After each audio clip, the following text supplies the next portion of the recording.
So hello guys, জ্যোতি প্লাসে তোমার সবাইকে স্বাগত জানাই। তোমরা সবাই কেমন আছো? আশা করছি ভালো আছো, আর আমিও ভালো আছি। তো তোমাদেরকে আমি আমার মায়ের বাড়িতে গেছিলাম। তোমরা হয়তো আগের ব্লগে দেখেছো, আমার মামের বাড়িতে গেছিলাম আমরা ছট পুজোর জন্য। তো ছট পুজোতে গিয়ে আমরা যখন ওখানে ছিলাম, অনেক দিন ছিলাম, এক সপ্তাহ মতন ওখানে আমরা ছিলাম। দিদি, আমি আর প্রীতম, মানে আমার বোনপো, আমরা তিনজন গিয়েছিলাম মামার বাড়িতে। তোমরা তো দেখেছো, তোমাদের ব্লগে আগের ব্লগে দেখিয়েছি। আর ছট পুজোতে আমরা গেছিলাম কোথায় কোথায় ঘুরতে, সেগুলো তোমাদেরকে দেখিয়েছি। তো ছট পুজোটা হয়েছিল বৃহস্পতিবারে পরে আমরা যখন অনেক দিন পর, মানে রবিবারে, মানে বৃহস্পতি শুক্র শনি ঘরে ছিলাম, ঘরে কাটিয়েছিলাম। আর রবিবারে আমরা বেরিয়েছিলাম।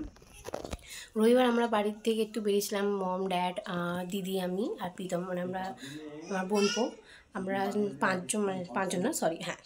পাঁচজন মিলে, মানে প্রীতমকে নিয়ে পাঁচজন মিলে আমরা গেছিলাম বড়মার মন্দির। তো কারা কারা চেনো অবশ্যই কিন্তু কমেন্ট করবে। হাওড়াতে বড়মা মন্দির, শীতলা মন্দির আছে বড়মা, আমাদের হচ্ছে ওখানে খুব বড় একটা মন্দির। বড়মা মন্দিরটাকে অনেকে সবাই চেনো। ওনার পুজো হয় জানুয়ারিতে না ফেব্রুয়ারিতে ওনার পুজো হয়। তো এই বছরে যাব, তো তখন তোমাদেরকে দেখাবো। অনেকে হয়তো চিনতে পারবে কিনা, বাট যারা হাওড়া থাকো তারা অবশ্যই তো জানবে বড়মার মন্দিরটা কোনটা, অবশ্যই তারা জানো।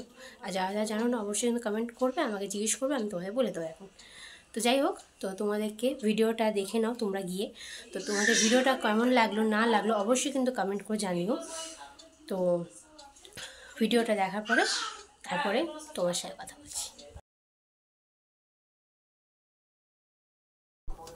সো গাইজ, তোমরা এখানে দেখো, আমার পাপা, আমি আর প্রীতম, আমরা তিনজন আগে বেরিয়ে গেছি। আর দিদি আর মম এরা দুজনে মানে আসছে পরে, আমাদের পিছন ওরা আসছো, ওদেরকে দেখানো হয়নি। তো আমার পাপা আর প্রীতম আগে ছিল।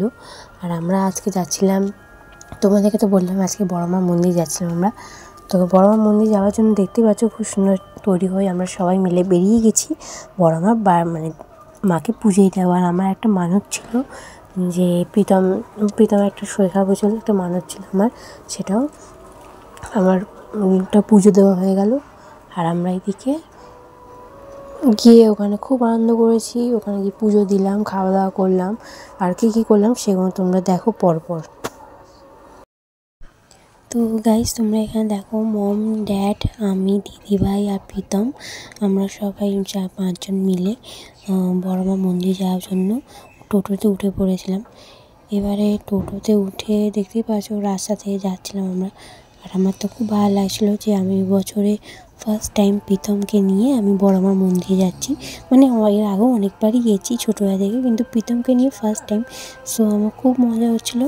তো এবার আমরা কী করলাম না করলাম এবার কি তোমরা দেখো।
তোমরা এখানে দেখো, আমরা টোটো থেকে নেমে গেছিলাম, কারণ এখানে সব প্যান্ডেল হয়েছে, তো জগদ্ধাত্রী ঠাকুরের জন্য প্যান্ডেল হয়েছিল। তো তাই জন্য রাস্তা বন্ধ ছিল, তো আমরা অর্ধেক রাস্তায় নেমে গেছিলাম, নেমে ওখান থেকে হেঁটে হেঁটে আমরা প্যান্ডেল, অনেক কটা প্যান্ডেল দেখলাম, অনেক কটা প্যান্ডেলের ঠাকুর দেখলাম। খুব সুন্দর সুন্দর ঠাকুরগুলো হয়েছে আর প্যান্ডেলগুলো খুব দারুণ দারুণ হয়েছিল। আমরা অনেক কটা ঠাকুর দেখে তারপরে গেছিলাম আমরা মন্দিরে পুজো দেওয়ার জন্য। তো আমরা এখানে কটা ঠাকুরের কাছে কটা ঠাকুরের ফটো, তারপরে আমাদের কটা ফটো তুলে আমরা বড়মা মন্দির দিয়ে দেখতেই পাচ্ছ ওখানে তোমাদেরকে দেখালাম যে বড়মা মন্দিরে। তো আমরা খুব ভালো লাগছিল যে প্রথমবার, আমরা তো অনেকবারই গেছি বড়মা মন্দিরে, কিন্তু প্রীতম প্রথম আমরা বলবো প্রথমবার যাচ্ছে। তো আমার খুব ভালো লাগছে, আমার বেশিরভাগটা আমার খুব মজা হচ্ছিল যে প্রীতমকে প্রথমবার আমরা নিয়ে গেলাম মায়ের মন্দিরে। তো কারা কারা এই মায়ের মন্দির করছে না অবশ্যই কিন্তু কমেন্ট করে জানিও। আর আমরা এখানে পুজো দিতে এসেছি, মায়ের এখানে ডালা নিয়ে পুজো দিল। আমিও একটা পিতাম্বরী যে পুজোটা ছিল ওই পিতাম্বরী পুজোটা দিলাম। পুরো মম ওখানে মানে ঠাকুরের কাছে একবার বাচ্চাদেরকে একটা ছোঁয়ায়, তো এটা ছুঁয়ে দিয়েছে, তারপর পিতা মনে করেছিল। তো মায়ের এখানে মূর্তিটা অত সুন্দর লাগে, মানে মায়ের মন্দিরে যদি আসি, মানে কেউ যদি আসে তাকে মানে জানি না কার কেমন ফিলিং হয়, বাট আমার মায়ের মন্দিরে গেলে না আর আসতে ইচ্ছা হয় না, আমার ইচ্ছা করে মায়ের মন্দিরে ওখানে বসে থাকি। আর বাইরে যাই হোক, তারপরে দেখো এখান থেকে আমরা পাশে একটা মল ছিল, তো মলে আমরা এসেছিলাম প্রীতমের জন্য কটা সোয়েটার, জ্যাকেট, তারপরে হচ্ছে টুপি এগুলো কেনার জন্য, কারণ ঠান্ডা পড়েই গেছে, তো তাই জন্য আমরা এসেছিলাম। আর এখানে আমি ঢুকেছি, ঢোকার সময় আমাকে বলছে এখানে ভিডিও করা অ্যালাউ নেই। আমি বললাম ঠিক আছে, বাট তারপরে দেখো আমি এখানে লুকিয়ে লুকিয়ে কটা ভিডিও করলাম।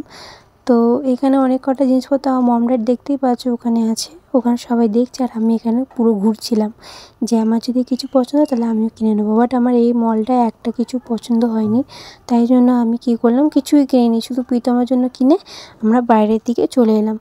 তো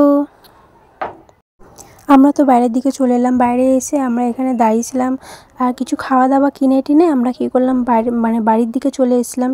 বাইরে যাই হোক, তোমাদের ভিডিওটা কেমন লাগলো অবশ্যই কিন্তু জানিও কমেন্ট করে। আর এই মন্দিরটা কারা কাছে না, এই মলটা কারা কাছে না অবশ্যই কিন্তু কমেন্ট করে জানিও। ভালো লাগলে লাইক কমেন্ট শেয়ার আর সাবস্ক্রাইব করে দিও। নেক্সট ব্লগে আবার তোমার সাথে দেখা, বাই বাই।